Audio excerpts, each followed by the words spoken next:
Hey guys, in this video we're gonna talk about the essential thing that you need to consider when you want to start your YouTube channel. We will talk about the technical aspects of things. We will make it very simple and very basic. We will talk only on the essential now, and in the next video we will get more forward and more advanced with things. So basically stay tuned and let's get started. Hey guys, so you decided that you want to start your YouTube channel, and I know it can be very confusing. I didn't find any video that basically showing the essentials. I'm not a photographer or a filmmaker. I do have some experience with photography. Let's define it as an intense hobby. So I have the leverage to understand some of the terms and understanding some of the difference between things that most of people talking about and most of people that have reviews, amazing ones. This is what they do for a living. But if you want to start tomorrow and you want to start simple and you don't have a clue what's going on, there's essential things that you need to consider. And in this video, I'm going to basically talk about essential things, make it simple, and then in the next videos that I'm gonna upload, it's gonna be more in depth and we will get forward and forward through the process and understanding everything. So let's get started. There's two parts to consider. One is video and the second is audio. And video, we have resolution, and everybody's screaming 4K, 4K. Yeah, 4K is amazing, it's crispy, it's spot on, but it's way more expensive. The file size are bigger. You will need more computing power. The rendering time is going to be significantly longer, and most of people that watching YouTube don't use devices that support 4K. And another and it's a big and, when you're going to upload, you're going to downgrade it to 1080 with 24 frames per second. So let's define a sweet spot. It's 1080, it's more than enough, with 60 frames per second. So why 60 frames? 60 frames that you can have slow motion if you're interested in slow motion, and it's also give you the option to slow down during post-production and get more smooth image and more cinematic if you have some kind of like this. It's really annoying. Second part, focus. Focus, it's really important. An image or a video that's out of focus, it's almost it's unacceptable. It's something that people will not tolerate and they will drop your videos. And just imagine what can happen to you. And it's not funny, it's happened to me more than once that I shoot something that you can't retake. That's it. It's kind of like a live thing. You have one chance and you're sitting in front of your computer and your autofocus system was not reliable enough. Let me just readjust. So you need an autofocus system that you can trust 90% of the time, if not 99% of the time. Third point, monitor. I don't understand how you can shoot a video without have the ability to see what's going on. How you can get what you want without seeing what you're doing. How can I tell you, hey guys, this button or it's this, I don't know which size of the screen it is, but press this, press that, me above. Let's talk about this tree here.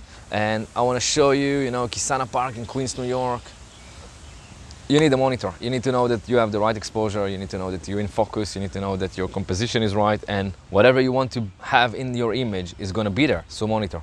Now we'll get to the second part. And it's a little bit more tricky, but we'll make it simple because personally, I believe that simplicity wins. And if things are simple and intuitive, it's more likely to be done, and it will be done with ease. So you will just perform better. So audio. Audio should be with minimal interruption and a good signal to noise ratio. And I'm not talking about signal to noise ratio, the actual technical terms of how much noise in the device, blah, blah, blah. I'm talking about unwanted sounds and unwanted things. Oh, hi birdie. Hello birdie. See, for example, if I want to show you the birdie now. Hey birdie. And she's gone. Sound? So what I'm talking about is unwanted sounds and unwanted things in my soundtrack. If it's people talking around me, the birds tweeting, there's an airplane above me, I'm just beneath, I think, LaGuardia corridor, flying corridor, so it's really annoying. So you need to keep your audio really good. People misestimated the importance of sound. It's one of our senses and it's really important. When the sound is bad, people will not tolerate it without even notice that they don't tolerate it, and you just skip your video, and I can guarantee that even you after a while, you're gonna skip it. It's gonna irritate you in one point. So sound, it's really important. So how to get it, how to achieve it, just remember rules of thumbs. The closest to the mic, the better the sound. And this is why, for example, in that hostile environment, I'm using a lavalier mic, but don't use the eternal recording. Most of cameras, mobiles, the eternal recording is really, really bad. The sound is horrible.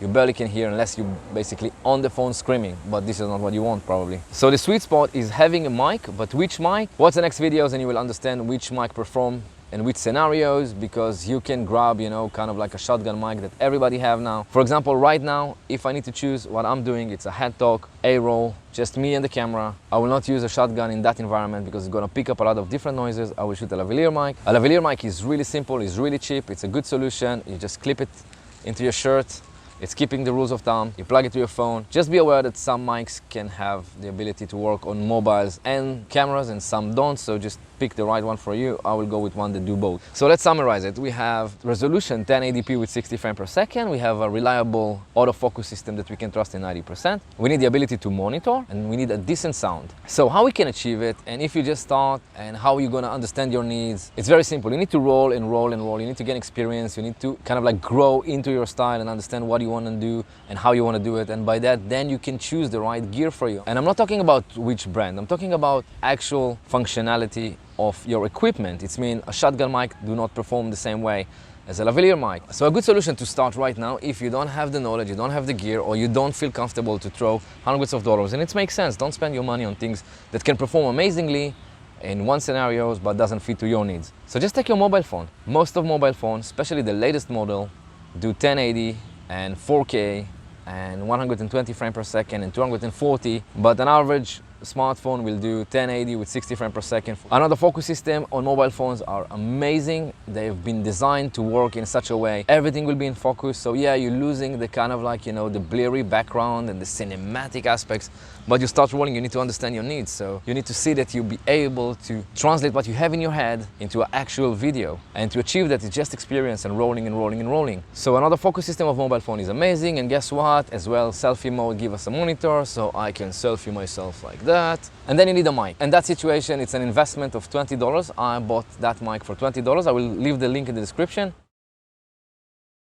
And basically, you can just grab a mic, plug it in, and roll. I'm in a very uncomfortable environment to shoot a video right now. There's a lot of noise, like now, for example. So $20 and you can grab a mic. If you have a selfie stick, it can work. I would recommend to use a tripod like I use. There's some cheaper one, or the one that I use. It's really, really good. I really like it. The build quality is amazing. It's a little bit pricey, it's 70 something dollars. I will leave a link in the description as well. And you just need a clip to hold your phone. So basically, if you look on my sunglasses right now, you can see the configuration. And I will edit some picture at the end. So basically, I hope that you enjoy this video. And if you do, and if you like it, please subscribe and give the thumbs up. I will really appreciate it. And if you feel like having any questions or anything to say about my humble opinion, it's an open discussion, so feel free, you know, even if you want to crucify me, so I want to go down there to the comment, just go down there and bomb like there's no tomorrow. So see you in the next video.